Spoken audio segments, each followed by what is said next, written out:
2006 የዓለም ዋንጫ ፍጻሜ አዘጋጅ ሀገር ጀርመን የዓለም ዋንጫን በከፍተኛ ሁኔታ እንዲታወስ ከሚያደርጉት ጉዳዮች መካከል አንዱ ይህ ቀጥዬ የምነግራችሁ ታሪክ ነው። ጨዋታው 110ኛው ደቂቃ ላይ ደርሷል። የጨዋታው ሂደትም ሁለቱ ቡድኖች ዋንጫውን ለማሸነፍ በሚያደርጉት ትንቅንቅ ቀጥሏል። ነገር ግን እምብዛም ተጫዋቾቹ ባላዩት ሁኔታ አንድ ነገር ተፈጠረ። በዛን ዕለት በእግር ኳስ የመጨረሻ ጨዋታውን ሲያከናውን የነበረው የእግር ኳስ ኮከቡ ዚነዲን ዚዳን ማርኮ ማቴራዚንን በቴስታ ደረቱን ነርቶ ከመሬት ደባለቀው። ይህ ክስተት ብዙዎችን ያስገረመ ነበር። ዚነዲን ዚዳን በቀይ ካርድ ከሜዳ ተሰናበተ። የእግር ኳስ የመጨረሻ ጨዋታውም እንዳልሆነ ሆኖ ተደመደመ። ዚነዲን ዚዳን ለምን ማቴራዚንን በቴስታ መታው? በቴስታ ከመታበት ጉዳይ በስተጀርባ ያሉት ጉዳዮች ምንድን ናቸው? ከዚህ ባለፈ ሁለቱ ተጫዋቾች ጋር የነበረው ስሜት ምንድን ነበር የሚለውን እስከ ቪዲዮ መጨረሻ ድረስ ከኛ ጋር አብራችሁ ከቆያችሁ የምንነግራችሁ ይሆናል።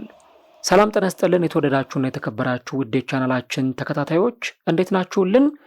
እግዚአብሔር ይመስገን እኔ በጣም ደህና ነኝ። የምትገኙት አራዳ ሜዳ ኦፊሻል ዩቲዩብ ገጻችን ላይ ነው። ለቻናሉ አዲስ ከሆናችሁ የዩቲዩብ ገጹን ሰብስክራይብ በማድረግና የደወል ምልክቷን በመጫን የቻናላችን ቤተሰቦች እንድትሆኑ የአክብሮት ግብዣችን ነው። ቪዲዮውን ስትጀምሩ ደግሞ ዩቲዩብ ፕሮግራሙን ለብዙዎች እንዲያደርሰው ላይክ እያደረጋችሁ መጀመራችሁን አስታውሱ። የአራዳ ሜዳ ኮሜንታተር ተስፋወርቅ ሉል ሰገድ አብሬያችሁ ቆይታ አደርጋለሁ። ቢያንስ ይህም ፕሮግራም ለብዙ ሰዎች ዩቲዩብ እንዲያደርሰው ሁላችሁም ፕሮግራሙን ስትጀምሩ ላይክ እያደረጋችሁ እንድትጀምሩ በአክብሮት እጠይቃለሁ። ያው እንደምታውቁት የሊግ ጨዋታዎች ተቋርጠዋል። የኢንተርናሽናል ብሬክ ጊዜ ላይ እንገኛለን።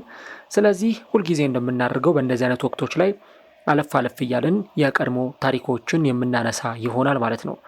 ታዲያ በእግር ኳስ እጅግ በጣም አነጋጋሪ ከነበሩ ክስተቶች መካከል ታሪክ ከማይዘነጋቸውም ክስተቶች ውስጥ አንዱ የዚህ የማርኮ ማቴራዚና የዚነዲን ዚዳን የመጨረሻዎቹ ደቂቃዎች ትንቅንቅና ፍልሚያ ነው።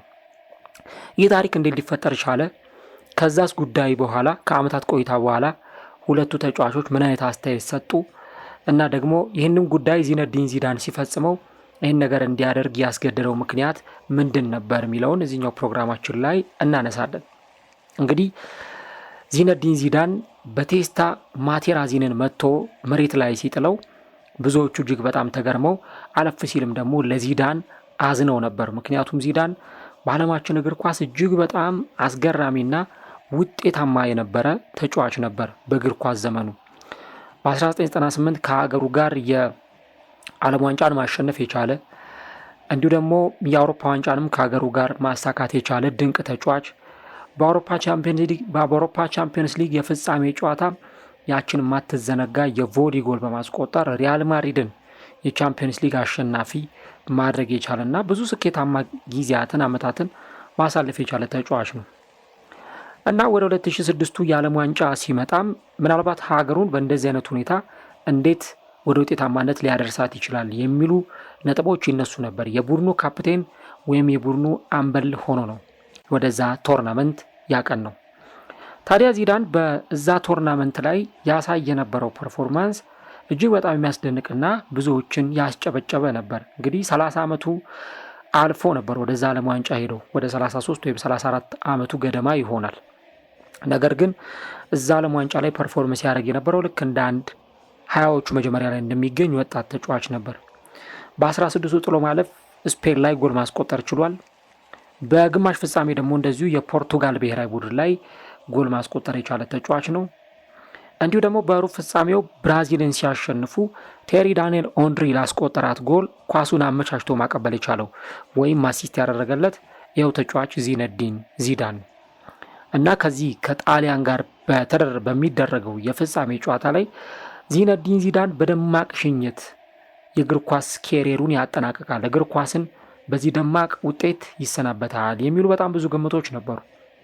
እኔ እንግዲህ ያንን ቶርናመንት አስታውሰዋለሁ ልጅ ሆኜ። እውነት ለመናገር ካዩአቸው የዓለም ዋንጫ ጨዋታዎች፣ የዓለም ዋንጫ ውድድሮች ትልቅ ቦታ የምሰጠው የደቡብ አፍሪካውን የዓለም ዋንጫ ነው። ቀጥሎ ግን ሁለተኛ ደረጃ ላይ የማስቀምጠው ይህንን የዓለም ዋንጫ ውድድር ነው።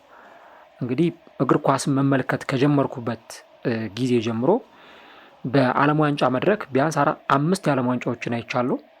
ከ2006 የዓለም ዋንጫ ጀምሮ እስከ 2022 የኳታር የዓለም ዋንጫ ፈጣሪ ፈቃዱ ሆኖ ደግሞ የ2022 የዓለም ዋንጫን ሙሉ የቀጥታ ስርጭት በሬዲዮ ሽፋን ሲሰጥ የጨዋታ ኮሜንታተር ሆኜ ያንን ውድድር ስዘግብ ነበር።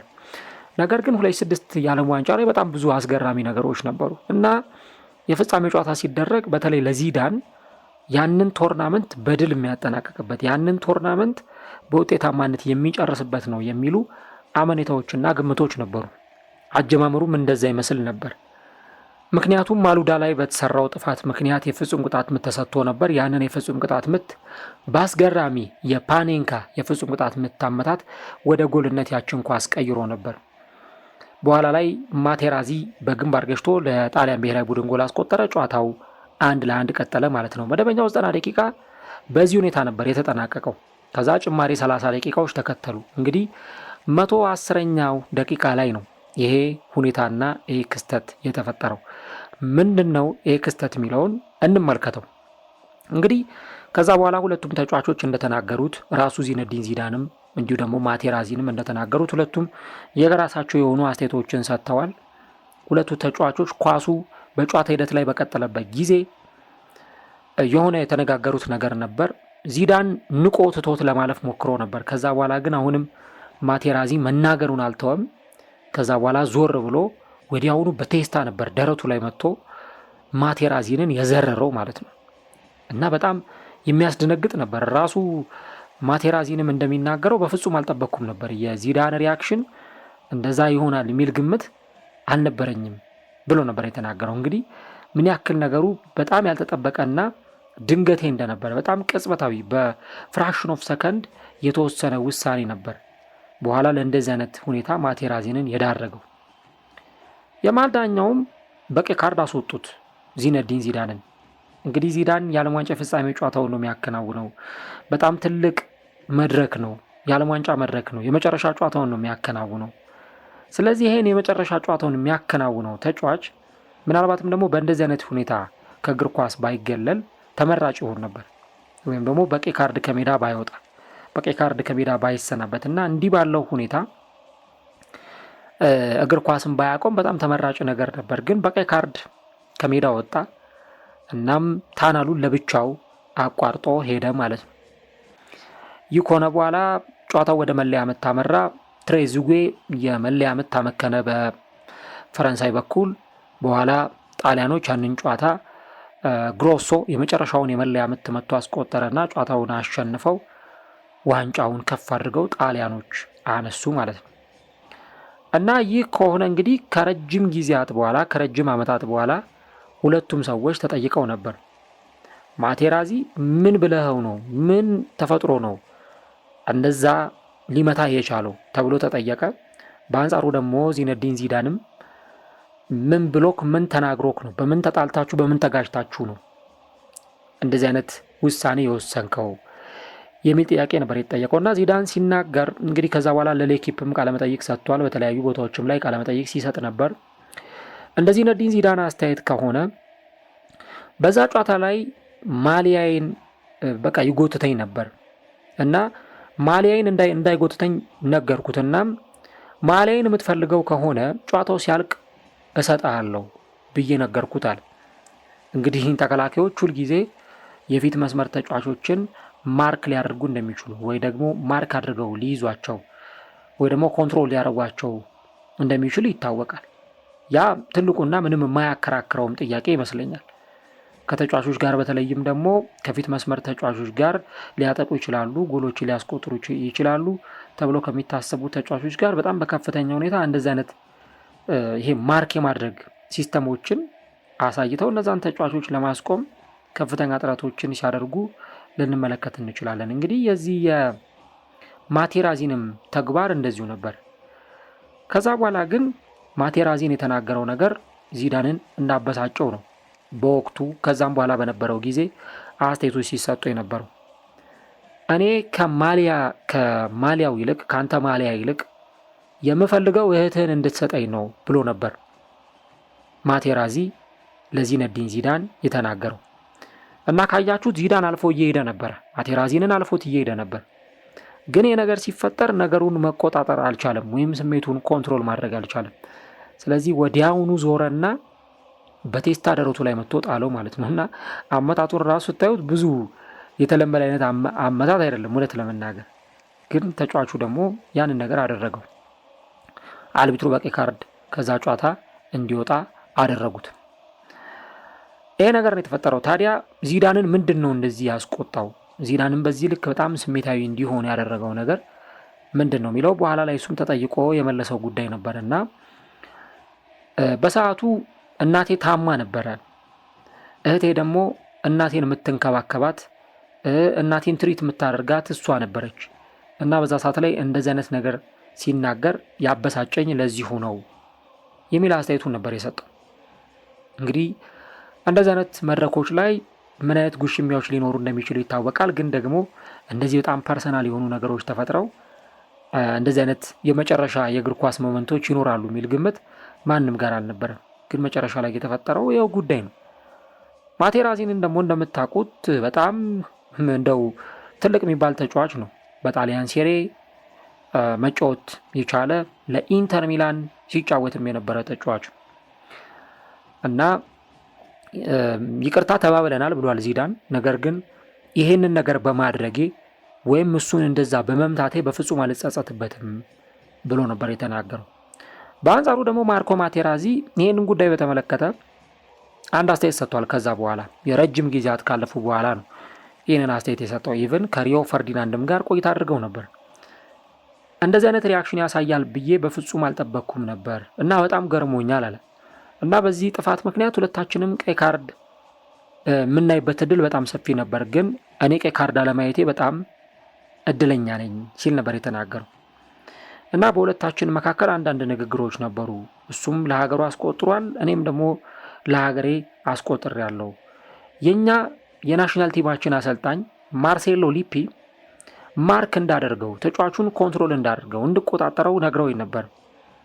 እናም የመጀመሪያው ጥፋት በተሰራ ጊዜ ይቅርታ ጠይቄው ነበር። ነገር ግን እሱ ደግሞ ሪአክት ያደረገበት መንገድ እጅግ በጣም ከባድ ነበር የሚል ሀሳብ ነው የሰጠውና እስከዛ እስከ 110ኛው ደቂቃ ድረስ የሆኑ ሪአክሽኖች የሆኑ የቃናት ምልልሶች እንደነበሩም ተናግሯል። ከዛ በኋላ ግን ከሁለተኛው ከሶስተኛው ድርጊት በኋላ ነው በመጨረሻም እሱ መለያዬን እሰጥሃለሁ ብሎ ሲለው አይ እኔ ያንተን መለያ ሳይሆን እህትህን እንድትሰጠኝ ነው የምፈልገው የሚል እንደ ቀልድ ነበር የተናገረው። ግን ደግሞ ዚዳን ጋር የፈጠረው ሪአክሽን እጅግ በጣም ከባድ ስለነበር በመጨረሻም እንግዲህ በቴስታ ዘርሮ እዛ የዓለም ዋንጫ ፍጻሜ ላይ አይሆኑ ድርጊት አድርጎ ከዛ ጨዋታ ሊወጣ ችሏል ማለት ነው ዚነዲን ዚዳን። እና በእግር ኳስ በጣም ከማይዘነጉ ታሪኮች መካከል አንዱ ነው። እንግዲህ የሀገራት ጨዋታ በተነሱ ቁጥር የብሔራዊ ቡድኑ ጨዋታዎች በተነሱ ቁጥር ከማይዘነጉ ጉዳዮች መካከል አንዱ ነው። ምናልባት ዚዳን ያንን ነገር ባያደርግ ኖሮ በቀይ ካርድ ባይወጣ ኖሮ የዓለም ዋንጫ ኬሪየሩ የእግር ኳስ ኬሪየሩ ፍጻሜው ቢያምርለት በጣም የተሻለ ይሆን ነበር። እሱ ከዛ በኋላ በአሰልጣኝነቱም ውጤታማ ነው። ባክ ቱ ባክ ቻምፒየንስ ሊጎችን ያሸነፈ አሰልጣኝ ሆኖ ሪያል ማድሪድን ይዞ ዋንጫዎችን ያሸነፈም ሰው ነው። እንደውም አሁን በቅርቡ ወደ አሰልጣኝነት ሊመለስ እንደሚችልም ሲነገር ቆይቷል። ግን ደግሞ ያቺ ቅጽበት ያቺ ሞመንት በጣም ስሜታዊ ያደረገችውና ያንን ውሳኔ ወስኖ ምናልባት ዚዳን በቀይ ካርድ ባይወጣ ኖሮ ጣሊያን የዓለም ዋንጫውን ልታሸነፍ ትችል ነበር የሚል ጥያቄ ሊነሳ ይችላል። በእርግጥ የጣሊያን ብሔራዊ ቡድን እዛ ቶርናመንት ላይ በጣም የሚገርም ውጤታማነት ነበር ያሳየችው። ግብ ጠባቂው ጂጂ ቡፎን፣ እነ ካናቫሮ፣ ቅድም የነገርኳችሁ እነ ግሮሶ፣ ከዛ በተጨማሪ እነ ካሞራ ኖዚ፣ እነ ቶቲ፣ እነ ቶኒ፣ ሉካ ቶኒ፣ በጣም እነ አንድሪያ ፔርሎ እንደ ትላንት ነው ትዝ የሚለኝ በነገራችሁ ላይ እዛ ቶርናመንት ላይ የነበሩት ቅጽበቶች እና በጣም ምርጥ ተጫዋቾች የነበሩበት ስብስብ ነው። አሁን የብሔራዊ ቡድን አሰልጣኝ ሆኖ ጂናሮ ጋትሶ እና እንደውም ጂናሮ ጋትሶ በወቅቱ በጣም ነውጠኛ የሚባል ተጫዋቹ እንደነበር ይታወሳልና የጣሊያን ብሔራዊ ቡድን እንግዲህ እነዚህ በጣም ምርጥ የሚባሉ ተጫዋቾችን ነበር በስብስብ ውስጥ ማካተትና መያዝ የቻለው እና በውድድሩ ላይ ውጤታማ ሲሆንም እነዚህ ምርጥ ተጫዋቾች በምርጥ አሰልጣኝ እየተመሩ ከምርጥ ፐርፎርማንስ ጋር በዛ ውድድር ላይ ምርጥ ጊዜን አሳልፈው ያንን ዋንጫ አሸንፈዋል። ነገር ግን ደግሞ በዓለም ዋንጫ ታሪክ ብሎም ደግሞ በእግር ኳስ ከተመለከትናቸው እጅግ በጣም አስገራሚ ከሚባሉ የእግር ኳስ ታሪኮች መካከል አንዱ ዚነዲን ዚዳን በመጨረሻ የእግር ኳስ ዘመኑ ጨዋታው ማርኮ ማቴራዚንን ደረቱ ላይ በቴስታ የመታውና እንዲሁም በቀይ ካርድ የተሰናበተበት የጨዋታ ምሽት በእግር ኳስ ከማይዘነጉ ታሪኮች መካከል ተጠቃሹ ነበር። እንግዲህ ምክንያቱ ይሄ ነው። ዚዳንም እሱን የመታበት ከተጫዋቹ ጋርም ሰጣ ገባ ውስጥ የገባበት ምክንያት ይሄን ይመስል ነበር። እስቲ እናንተስ ምን አይነት ሀሳብ አላችሁ? ዚዳን ያደረገው ነገር ትክክል ነው ብላችሁ ታምናላችሁ ወይ?